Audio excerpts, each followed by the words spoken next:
یکی به چاره و تنها، یکی لب تشنه در سرا، یکی به درد و بی پروا. عجب دنیاست این دنیا. یکی چون مایی درش است، یکی به پل، یکی پل مست، یکی به پا، یکی به دست. عجب دنیاست این دنیا. عجب دنیاست این دنیا. او یکی از آدمی دور است، ز ثروت مست و مغرور است، به فکرش از خدا زور است. عجب دنیاست این دنیا.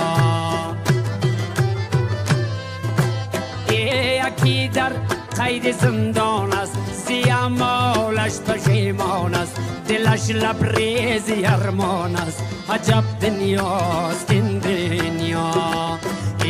عجب دنیاست این دنیا.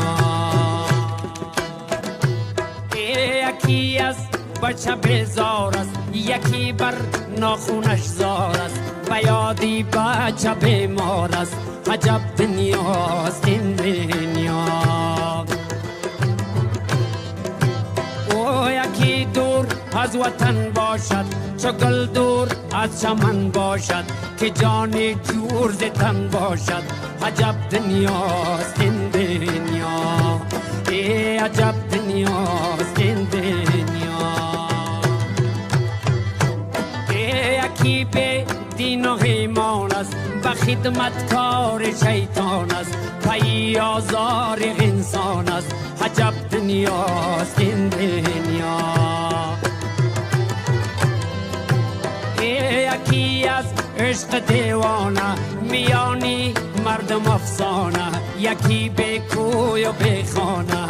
عجب دنیاست این دنیا. عجب دنیاست این دنیا. یکی یاد زم دارد، یکی یادی وطن دارد، یکی فکر کفن دارد. عجب دنیاست این دنیا. او یکی امید زن دارد، یکی فکری وطن دارد، یکی یاد کفن دارد. عجب دنیاست این دنیا. عجب دنیاست این دنیا.